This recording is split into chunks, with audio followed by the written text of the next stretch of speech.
It's been a great conference, everybody. Thanks so much for your wonderful participation. It's been intense, 4 days if you went to the first day of workshops, but I think it's been super. I've learned a lot from all of you personally, and I hope you have too. I'm super happy to be able to talk about a few of the things coming up, as well as some awards. So our sequence of content for the closing here is to start with Best Paper Awards. Then we'll talk about EDM next year. Then we'll do the Test of Time Award, and then end with some thank yous. So I'm going to hand it over to Anna and Jake for the Best Paper Awards. I can do the slide advance for you. Great. Thanks, Ken. Yeah, so Jake and I are excited to announce the Best Paper Awards. Hopefully all of you got to see them, the talks that we just saw a few moments ago, but if we can go to the next slide and just remind people of who the Best Paper nominees were. We had Hello Redacted, Protecting Student Privacy and Analyses of Online Discussion Forums, Enhancing Student Competency Models for Game-Based Learning with a Hybrid Stealth Assessment Framework, The Effect of Teachers Reassigning Students to New Cognitive Tutor Sections, and Variational Item Response Theory, Fast, Accurate, and Expressive. And two of these papers were also nominees for the Best Student Paper Award. And so I'm going to tell you a little bit about the process for the awards and then get to the winners. So the Best Paper Committee, if we can go to the next slide, was a subset of the IEDMS board. Ryan Baker, Tiffany Barnes, Michelle Desmarais, Sydney DeMello, Ken Kadinger, Mikola Pajinski, and Kalina Yosef. And each of them read all of the papers and decided upon their votes for the best paper and the best student paper, as well as in many cases sort of ranking all of the papers. And I collated those votes together using instant runoff voting to get to a majority vote for the best paper and the best student paper. So we now get to announce the Best Paper Award winner. So imagine yourself doing sort of a little bit of a drum roll anticipation going on. Yep. And beautiful. So if we'll go to the next slide. And our winner is Variational Item Response Theory, Fast, Accurate, and Expressive by Mike Wu, Richard Davis, Benjamin Domingue, Chris Peach, and Noah Goodman. So I want to give a hearty congratulations to all of them. I don't know if any of them are here, but it was a great paper and a great talk. Thank you. I encourage you, if you haven't gotten a chance to read it, take a look. They are all on the website. It's been great. And I'm also happy to announce the winner of the Best Student Paper Award. If you can go to the next slide, please, Ken. And so this actually can be inferred based on the winner of the Best Paper Award, but the Best Student Paper Award, next slide please, is Enhancing Student Competency Models for Game-Based Learning with a Hybrid Stealth Assessment Framework by Nathan Henderson, Vikram Kumaran, Wookie Min, Bradford Mott, Ziwei Wu, Danielle Bolden, Trudy Lord, Frieda Reichsman, Chad Dorsey, Eric Wiebe, and James Lester. And congratulations to both the Best Paper and the Best Student Paper Award winners.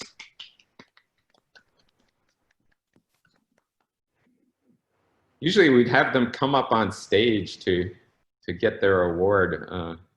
We don't have the opportunity to embarrass them as such, but are the award winners here? It looks like they are. They turn on their camera? Good idea. Maybe you can say hi. If you just, you know. I'm currently having camera issues, but I'm still present. Was that Nathan? This is Nathan, yes. Yeah. Sorry. Congratulations, Nathan. Congratulations. Thank you. All right. Well, without further ado, and unless there's a representative from the other team, I sort of. It looked like Mike had his camera on a moment ago. Oh, yeah, Oh, Mike. yeah, I'm here. Congratulations. Hello. And Chris Peach, both actually are Thank here you. again. Yeah. Congratulations. Oh, Chris. Hey, Chris. Great Thank job. you. Congratulations. I will say that, so the tough choice, they were all great papers. As you just saw, really great contributions all around to EDM. So thank you very much. Our next topic is EDM 2021, and Francois is here to tell us about that. Yes, thank you, Jake.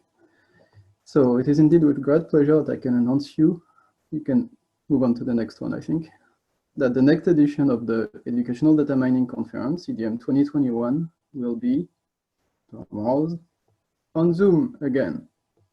All right. I don't see a lot of excitement or cheers in the chat. Okay.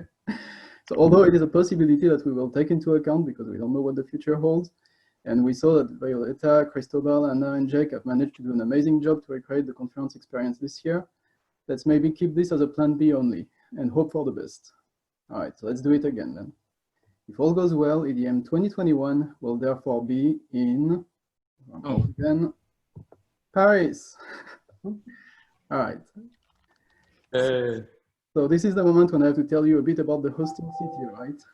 So for those of you who haven't heard of it, Paris happens to be the capital of France, a medium-sized Western European country.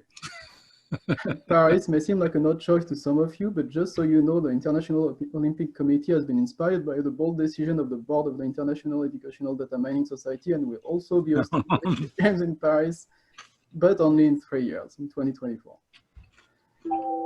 So next, people coming to Paris usually enjoy visiting typical local buildings such as this one, or this one, or this one. Although I'm being told that this one has had some issue last year, but fear not. Although it may not be entirely fixed by the time you come and visit, you'll be able to approach it, and there are a couple of other backup religious buildings that you'll be able to enjoy. Moreover, next, if you like music, hopefully we'll get a chance to hear together the EDM song next year physically in this place. I'm sure Jack Mostow would enjoy it. So overall, we are fairly confident that you should not be too bored outside of the conference, sorry, and the food is usually considered relatively decent as well, so hopefully you will enjoy as well. Now, a little bit more precisely, we will have the pleasure to welcome you on the campus of Sorbonne University. Next. So Sorbonne University, for those who are maybe familiar with Parisian universities, was known until 2 to 3 years ago as Université Pierre and Marie Curie, which is now the name of our campus. Yeah, Jack, that was the opera.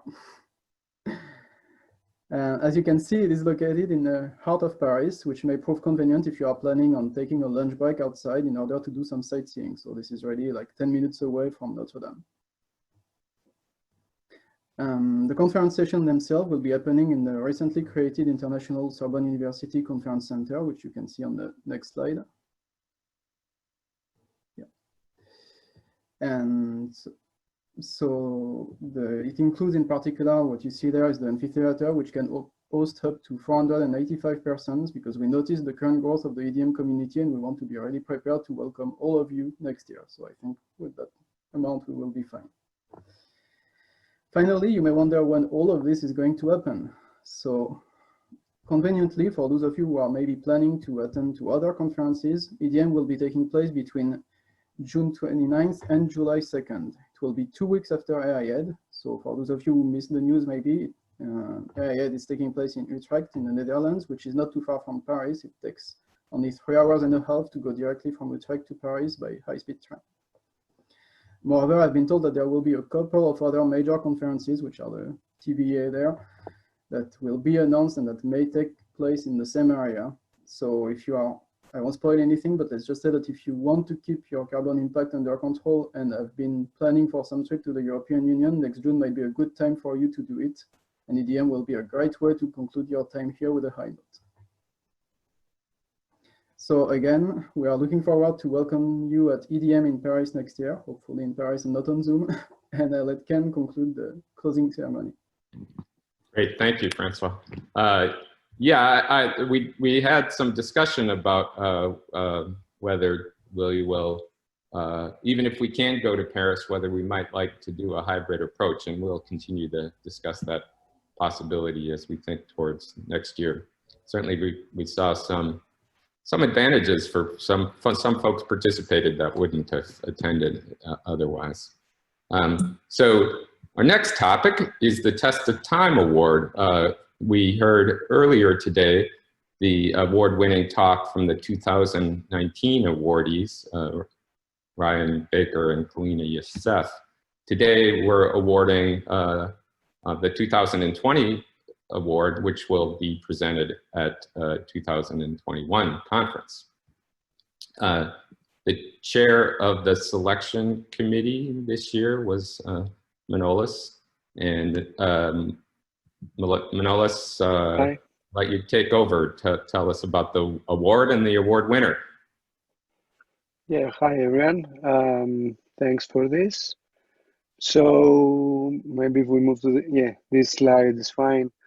As you can see there, this award was created a few years ago by donation by Professor Ramkumar, the foundation behind the Ramkumar, and is given annually to a paper published in the Journal of Education and Data Mining, the International Conference of Education and Data Mining, or kind of education and data mining related workshop.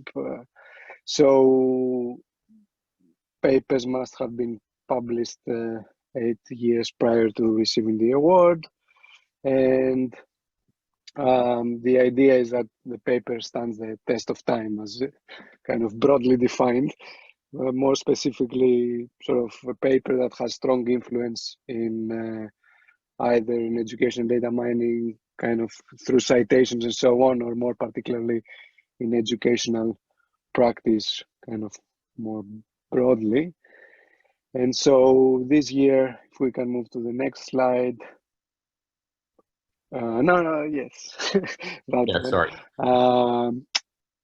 For all my sins, I'm supposed to be chairing the committee for this award, but kind of everyone chipped in, and so the members are Minchi, Edith, Rodrigo, Ken, and Andrew only. I think a few of them are in the call here, and the process is that we usually, each of us can nominate one or a couple of papers that we feel that they meet this test of time award, and we would have a discussion around the features and the contribution they've done.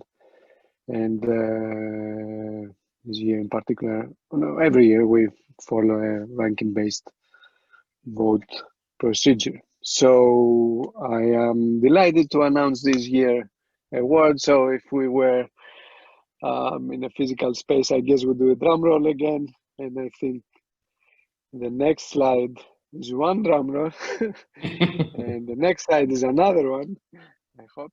And the winner is Cristobal Romero and colleagues, the data mining algorithms to classify students from the first conference on education and data mining in 2008. The paper was recommended, nominated, and we followed the voting procedure I mentioned earlier. I think following a discussion with a few of us, one of the reasons is that it's one of the earliest works that kind of compares the performance and particularly the usefulness of different techniques in this area, and has a particular kind of practical outcome in work that relates practically to Moodle in particular, which makes it actually quite relevant in today's online education, with a lot of people using Moodle, at least in Europe. The paper kind of demonstrated different algorithms and how they improve the classification performance, but importantly, at least for me, it was putting it kind of in the context of Moodle, making it easy also for instructors to be able to to use it in practice. So congratulations, Cristobal. And I think I heard you. Thank you very much. Thank you. This is a Congratulations. surprise. This is really a surprise. I don't expect We it. tried This. to keep it. We had to keep it secret for you until now. Yeah. We pasted the name just literally last minute. So I think that concludes this part. I had to keep the Google slides secret from you. Cristobal's been working so hard too. We were worried he was going to fall asleep before this. Yeah. Yes, I remember also this paper, and I remember also this conference, the first conference in Montreal, when we discussed about where the next year will be EDM, and I say, okay, in Cordoba, please, in Cordoba, and all the people say, yes, we go to Cordoba. Yeah. Well, we owe you a lot, Cristobal. So your papers attested time and your participation also should get a tested time award for making our community be what it is all the way back to that first and second conference. So it's wonderful. Okay, thank you. You're welcome. Yeah, start working on your talk for next year. Maybe Ryan will give you a young expert to. Yes, of course, I will be in Paris. Yeah, so the final. I book, they're playing now, I book. I hope not to cancel, I hope no. I go to Paris 1 month and I stayed. Okay. Yeah, well, we look forward to that. Hopefully we are all able to come to Paris. So yeah, I want to end with a thank you, starting with our conference co-chairs and our program co-chairs. You can't fully appreciate how hard they worked, but let me assure you, I saw a lot of it. I didn't even see all of it, but they've been working for months to make this happen, and doing so creatively in adverse situation. And it's truly an amazing accomplishment that we have had our first ever fully online EDM conference, and we couldn't have done it without these 4 people. And I will add that behind the scenes at many moments throughout the conference, Jose was critical to solving problems, and was an important, the conference firefighter. I was considering referring to him. And I think actually thanks to Cristobal for volunteering Jose's time, I suspect. But Violetta, Anna, and Jake, super thanks to you. Round of applause from all of us. Wonderful job. You guys may want to do some of the thank yous on the subsequent slides. I do have the rest of the participants here, tutorial chairs and so forth, and our senior program committee and program committee. You guys want to add anything? Sure, yeah. So we could not have done this without all of these chairs. You know, each of these chairs really took their own track and made it work and figured out logistics, figuring out how do we convert this into an online format, especially with workshops and tutorials as they work through that. And so we want to give a huge thank you to all of these folks who worked so hard to make what has been a great set of tracks, kind of helping in particular ways around the conference. So thank you. Big round of applause to them. And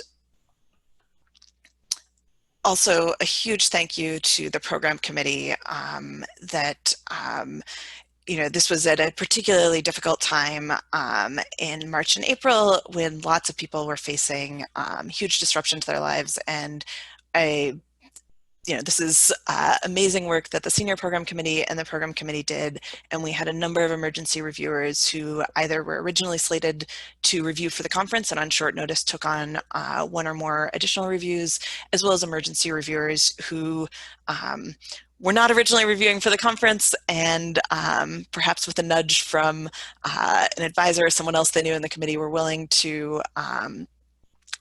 kind of come forward and do this. And I think that really helped to make for a better program. So thank you so much for all of your work, all of you, and I hope to continue to see you be a part of the EDM community. So thanks.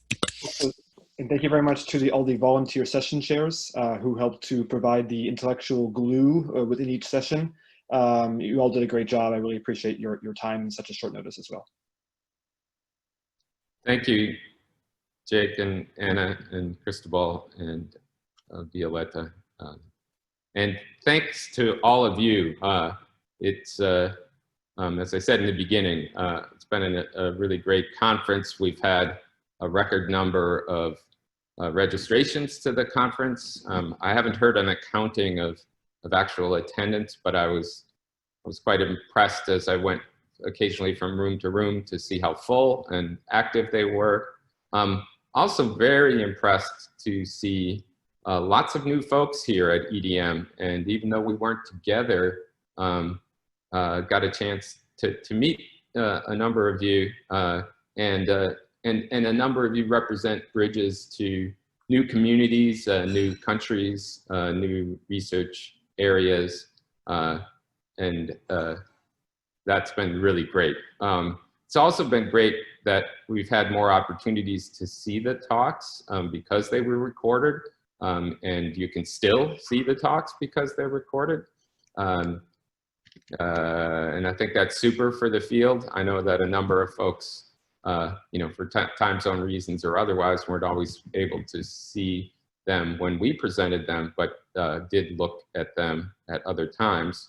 Yeah, and as Ed just said in the chat, you probably have a list of talks that you still want to watch, and you can do that. No issue with parallel sessions. The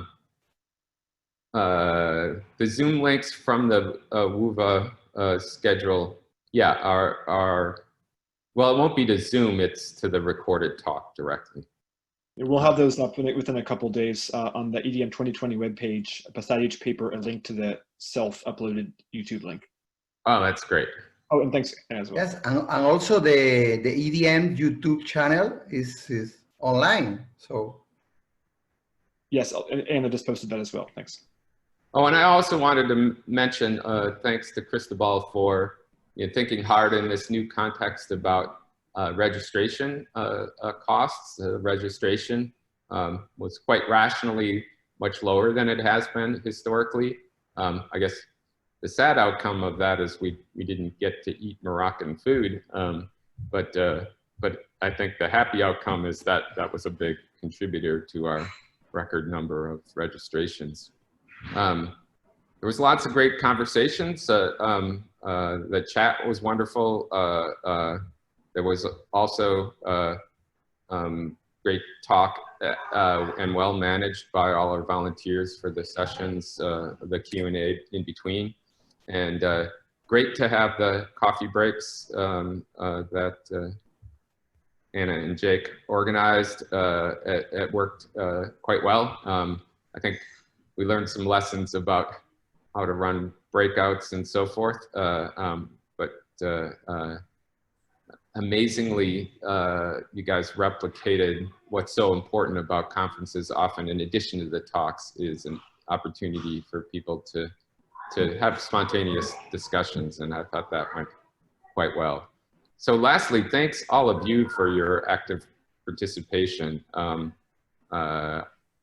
I learned a whole lot from this, and I hope you did too, and I look forward to your continued participation in our community throughout the year. Think about papers for next year, think about submissions to the EDM journal, send send messages after you watch those talks to the folks who did those talks to ask them good questions and follow up. And let's keep our community growing and vibrant and interacting. Thank you so much.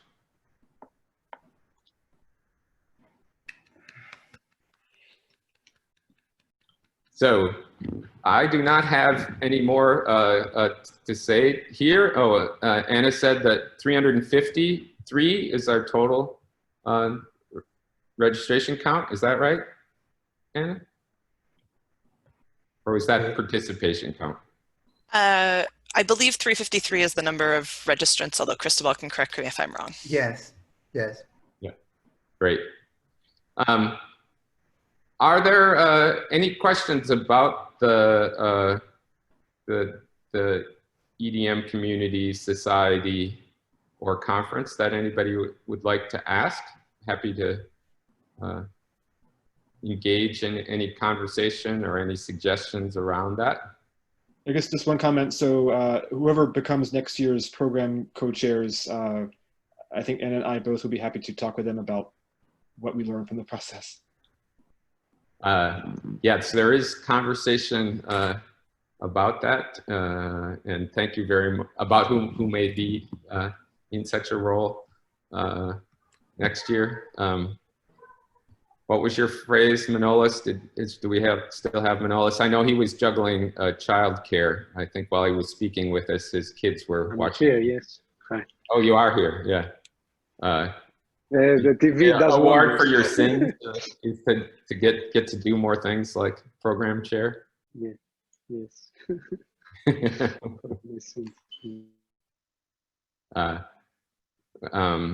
Yeah, so it'll be great to have your help, Jake, in the future. The diversity panel Jack was asking about, we certainly haven't had much time to act on that just yet, but Tiffany took great notes. I took great notes. We're going to get them into the IEDMS, International Educational Data Mining Society Board meeting notes and discussion. I think there were a number of great ideas that came up that I think many of them should not be too hard to implement. So I'm hopeful that we'll do exactly that. Tiffany? There was a great idea in the doctoral consortium to actually kind of replicate some of the short discussions between PhD students and people willing to be mentors in the community. That seemed like a great idea. Yeah, that did. You know, if we're doing hybrid again, I guess one thing, sorry, this is maybe switching topics slightly because if inclusiveness in conversations often after talks is part of it, I think as the conference went on, when there were opportunities to keep a room open longer, I think we did that. And I think that facilitated, you know, the analog of walking out of the talk and into the hallway and continuing the conversation, which I personally find often very valuable. You know, sometimes you maybe didn't ask the dumb question you wanted. You know, I didn't really understand what that part was, and then you learn a little bit afterwards, or meet somebody new. So yeah, I hope we can find more ways to do that. I will say I also attended AI in education. I might be biased, but I think there was much more opportunity for informal interaction here, partly because there they always managed the questioning through the chat, and it was nice that we had spoken opportunities for spoken questions as well. And the coffee break idea was great. When is the call for the, said that you're asking when is the call for next year's conference papers going to come out? Yeah, just around when. Yeah. Anybody have a better memory than I do? I think in the fall sometime. Yeah. October, I think. Yeah. Around. They usually Around do like late February or so. What's that? They're usually due around late February, I think. Yes. Right. The dates will be made available around October. Cool, thank you. Great. Any final thoughts? Yeah. It's been intense. Yeah. And our day is not even over for some of us, right? Back to work on Monday. Yes, thanks everybody. I will stick around in case anybody wants to talk a little bit more for a little bit longer. But see you all out there and next year. Bye. I see you in Paris. Yes, thanks.